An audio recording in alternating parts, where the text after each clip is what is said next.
Hello everyone, it's Matthew here with Chris with the NOLAnerdcast, here to do a special video for 2015, the top 15 indie games coming out in 2015. Chris, yeah, what are your favorite upcoming games? There's No Man's Sky? You don't have any, do you? You didn't do any research for this. I totally researched. I googled indie games, and I got that movie that was on Netflix with Phil Fish. Yeah. That's maybe about like 10 minutes. So that's about all you got. All right, I'm gonna have to ask you to leave. Give me the controller. No, now I'm playing with power. Get out. You disgust me. It's okay. I wanted for your stupid video anyway. Good. Get out of here. Fine, I'm leaving. I made a list. All right.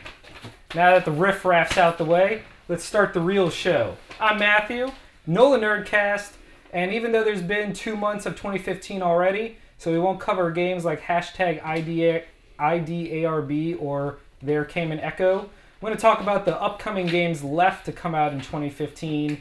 My personal opinion, starting at 15, going to number 1, because we're fancy now. We have lighting and everything. We're going to have like footage of games while I talk about it. It's going to be like every other YouTube video in the world, except now I'm at that level. It's going to be awesome. So number 15 is Broforce, and would by Free Lives Games. It would be higher, Broforce, there we go. It would be higher on the list, but it is the only game that is technically already out on Steam. So I feel like I couldn't put it too high because it's already kind of playable. But the PS4 version is coming out later this year. I have all my controllers here because I'm a nerd and I thought that would be cool. But now I'm second guessing it, so we're going to throw them over here. And number 14 is Volume by Mike Bithell, who made the game Thomas Was Alone. And he's got a new upcoming game. It's a stealth-based game with crazy graphics. They debuted it briefly at a Sony show last year, so we don't know much about it. But based on the pedigree and the trailer, I'm on board for it. Let's see, number 13, I've got Everybody Goes to the Rapture, which out of all the games that I have on this list, I know the least about. The guys it's from the Chinese Room company, and they made the Amnesia horror-based games. So I know whatever it's going to be is going to be incredibly atmospheric, and I'll probably never play it because I'm going to be too scared, but I want to, and that's half the battle. What's that? That's 3, so what are we at, 12? Yeah, that sounds right. Darkest Dungeon by Red Hook Studios. And this game has gotten a lot of press lately because it looks incredibly difficult. It's a roguelite where you go deep into a dungeon and you have permadeath, and your characters get afflicted with horrible mental diseases as they go deeper and deeper down. Looks ridiculous. I'm very excited. It's on early access on Steam right now. Comes out later this year. I am very excited about that. I wish I knew more about it, but I don't. And you're going to see that's a running theme on all these, is that I don't know much about what I'm talking about, but I get really excited about things really easily, and I decided to do this video. Number 11 is The Witness by Jonathan Blow, who made Braid. This is probably the most famous of all the upcoming PS4 indie games, just because it was shown when the PS4 was actually debuted, and it's just still not out. It looks like a twist of the Myst kind of play style with a bunch of puzzles. I'm super excited because games like that are my jam, and the guy that made it, he has been kind of keeping a good clip of keeping everyone abreast of what's going on. So The Witness, if you have a PS4, definitely check it out. It's going to be one of the big ones of this year.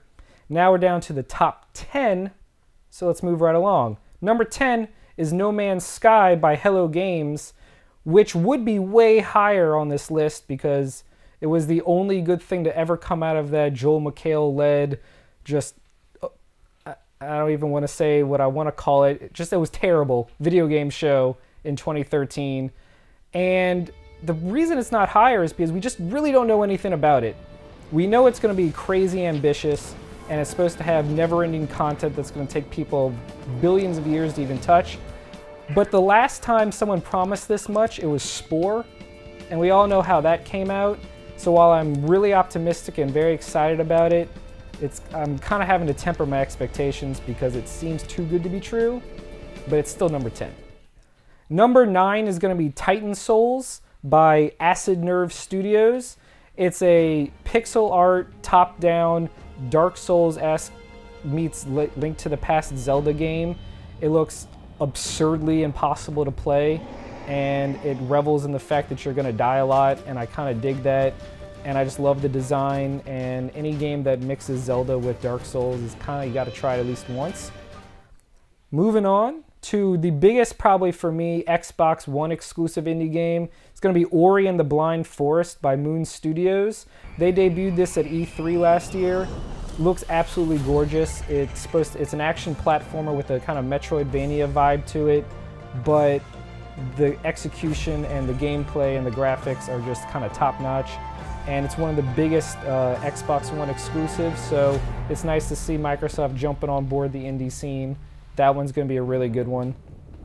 Coming up next is the first one on the list that I actually backed on Kickstarter personally. Hyper Light Drifter by Heart Machine Studios. This one, it was the first one I saw that really tackled the Link to the Past style gameplay, but with an incredible pixel art style. In theory, it's very similar to the Titan Souls game I talked about, but this one is less about the Demon Dark Souls challenging aspect and more just about the exploration and the really cool sci-fi twist to it. Really digging it. You're going to see that's a trend. A lot of really good Kickstarter and indie games coming out this year are doing really cool things with pixels and throwbacks to the Super Nintendo era. And that will continue with our next game, Cosmic Star Heroine, another game I backed on Kickstarter, that's number 2, by Zeboyd Games. They're the people that did Cthulhu Saves the World and the Penny Arcade adventure RPGs. They have a knack for making these really old school style RPGs. This one is kind of based on the Phantasy Star series, and it's just supposed to be a crazy sci-fi sweeping RPG epic. I've been following this very closely. The guy on Twitter is very talkative and will interact with fans. Really cool, and they've one of the few ones on this list that have a very proven track record of delivering what they have to talk about. So, very excited. Coming to PS4 and Vita with cross-play, so can't really go wrong with that. Next up is number 5, Cuphead, the other Xbox One exclusive indie game that I'm really excited about.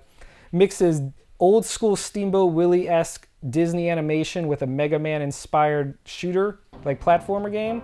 Man, every time I see this, I swear it's not real gameplay, but then you find out that it is, and you're kind of like, oh my god. It's, I don't even know, I almost didn't include this because I could have sworn it wasn't a 2015 game, and then I checked and it was. So it went from honorable mention to number 5. This game, except the name, it's silly, but the guy's got a cup for a head, so I guess it makes sense. And it's made by Studio MDHR. Never heard of them, but hopefully this is going to be the start of something special. Number 4 is Rime, R-I-M-E, not like rhyme, like I'm not even going there. Tequila Works is the people that made the game. They made the previously Xbox 360 exclusive indie game Deadlight, but now they've partnered with PlayStation to produce it. The easiest way to describe this is Eco/Wind Waker.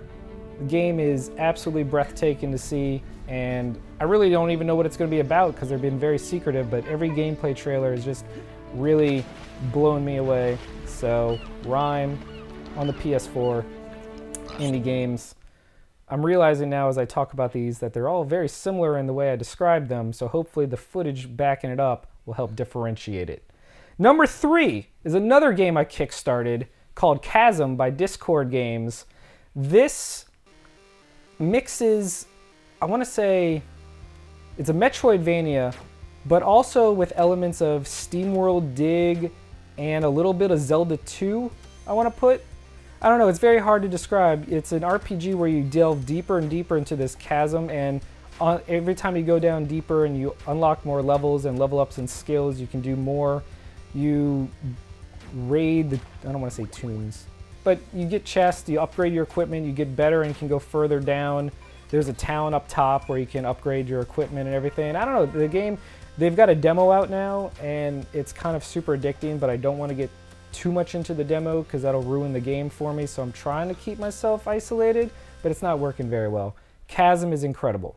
Number 2 was going to be number 1 and had been for a long time, but number 2 is Mighty Number 9 by Concept Studios.